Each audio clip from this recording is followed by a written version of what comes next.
ನಮಸ್ತೆ ಎಲ್ಲರಿಗೂ ಸ್ವಸ್ತಿಸ್ ಕಿಚನ್ಗೆ ಸ್ವಾಗತ. ಇವತ್ತಿನ ಸ್ಪೆಷಲ್ ಬಾಯಲ್ಲಿ ನೀರು ಬರಿಸುವಂತಹ ನೀರುಳ್ಳಿ ಚಟ್ನಿ. ಸಾಮಾನ್ಯವಾಗಿ ಸಣ್ಣ ಪುಟ್ಟ ಹೋಟೆಲ್ಗೋದ್ರೆ ಇಡ್ಲಿ ಜೊತೆ ನೀರುಳ್ಳಿ ಚಟ್ನಿ ಕೊಡ್ತಾರೆ. ತಿನ್ನೋದಕ್ಕೆ ಖಾರವಾಗಿ ಟೇಸ್ಟಿಯಾಗಿರುತ್ತೆ. ಇಡ್ಲಿ ಜೊತೆ ಏನು ದೋಸೆ, ರೊಟ್ಟಿ, ಚಪಾತಿ ಜೊತೆನೂ ಸೂಪರ್ ಆಗಿರುತ್ತೆ. ಜೊತೆಗೆ ಅನ್ನಕ್ಕೂ ಹಾಕೊಂಡು ಕಲಿಸ್ಕೊಂಡು ತಿನ್ಬೋದು. ಈ ನೀರುಳ್ಳಿ ಚಟ್ನಿ ಮಾಡೋದಕ್ಕೆ ಒಂದು ಪ್ಯಾನ್ ಮೇಲೆ 3 ಟೇಬಲ್ ಸ್ಪೂನ್ ಅಷ್ಟು ತೆಂಗಿನೆಣ್ಣೆ ಹಾಕ್ಕೊಂಡಿದ್ದೀನಿ. ಎಣ್ಣೆ ಬಿಸಿಯಾದಾಗ ಇದಕ್ಕೆ 3 ಹೆಚ್ಚಿದ ನೀರುಳ್ಳಿ ಹಾಕ್ಕೊಳ್ತಾ ಇದ್ದೀನಿ. ನೀರುಳ್ಳಿಯನ್ನು ಹೇಗೆ ಬೇಕಾದರೂ ಹೆಚ್ಕೊಂಡು ಹಾಕ್ಬೋದು. ಈಗ ಇದಕ್ಕೆ ಖಾರಕ್ಕೆ 5 ಬ್ಯಾಡಗಿ ಮೆಣಸನ್ನು ಹಾಕ್ತಾ ಇದ್ದೇನೆ. ಇದರಿಂದ ಚಟ್ನಿ ಒಳ್ಳೆ ಕಲರ್ ಕೂಡ ಬರುತ್ತೆ, ಹಾಗೆ ಖಾರವಾಗಿ ಚೆನ್ನಾಗಿರುತ್ತೆ. ಹಾಗೆ ಸಣ್ಣ ತುಂಡು ಹುಣಸೆ ಹುಳಿಯನ್ನು ಕೂಡ ಹಾಕ್ತಾ ಇದ್ದೇನೆ. ಬಿಸಿನಲ್ಲೇ ಬಾಡಿಸಿದರೆ ಹುಣಸೆ ಹಣ್ಣು ನುಣ್ಣಗೆ ರುಬ್ಬುತ್ತೆ ಅಂತ. ಹಾಗೆ 2 ಎಸಳು ಬೆಳ್ಳುಳ್ಳಿಯನ್ನು ಕೂಡ ಹಾಕ್ತಾ ಇದ್ದೇನೆ. ಬೆಳ್ಳುಳ್ಳಿ ಬೇಡ ಅಂದರೆ ಸ್ಕಿಪ್ ಮಾಡ್ಬೋದು. ಇದನ್ನು ಒಂದ್ಸಲ ಚೆನ್ನಾಗಿ ರೋಸ್ಟ್ ಮಾಡ್ಕೊಳ್ಬೇಕು. ನೀರುಳ್ಳಿ ಸ್ವಲ್ಪ ಸಾಫ್ಟ್ ಆಗೋವರೆಗೆ ಚೆನ್ನಾಗಿ ಫ್ರೈ ಮಾಡ್ಕೊಳ್ಳಿ.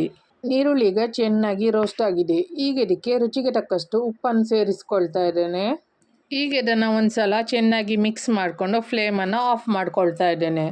ಇದು ತಣ್ಣಗಾಗಬೇಕು, ಆಮೇಲೆ ಇದನ್ನು ರುಬ್ಕೊಳ್ಳೋಣ.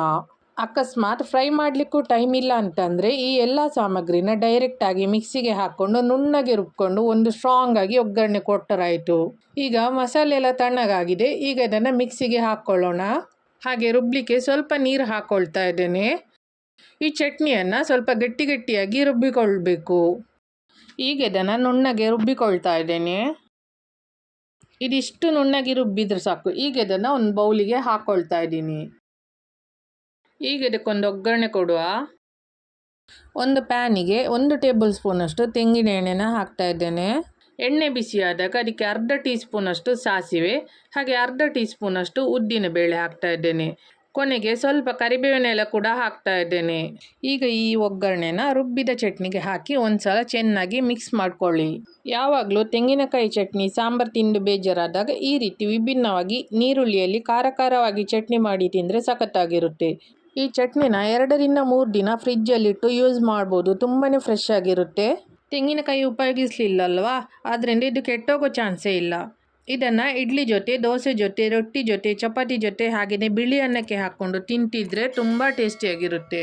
ನಿಮಗೆ ಈ ವಿಡಿಯೋ ಇಷ್ಟ ಆದಲ್ಲಿ ಲೈಕ್ ಮಾಡಿ, ಶೇರ್ ಮಾಡಿ, ಹಾಗೆ ಕಮೆಂಟ್ ಮಾಡಿ ತಿಳಿಸಿ. ಹಾಗೆ ನನ್ನ ಚಾನಲ್ಗೆ ಸಬ್ಸ್ಕ್ರೈಬ್ ಮಾಡೋದನ್ನು ಮರಿಬೇಡಿ. ಮುಂದಿನ ವಿಡಿಯೋದಲ್ಲಿ ಸಿಗೋಣ. ಧನ್ಯವಾದಗಳು.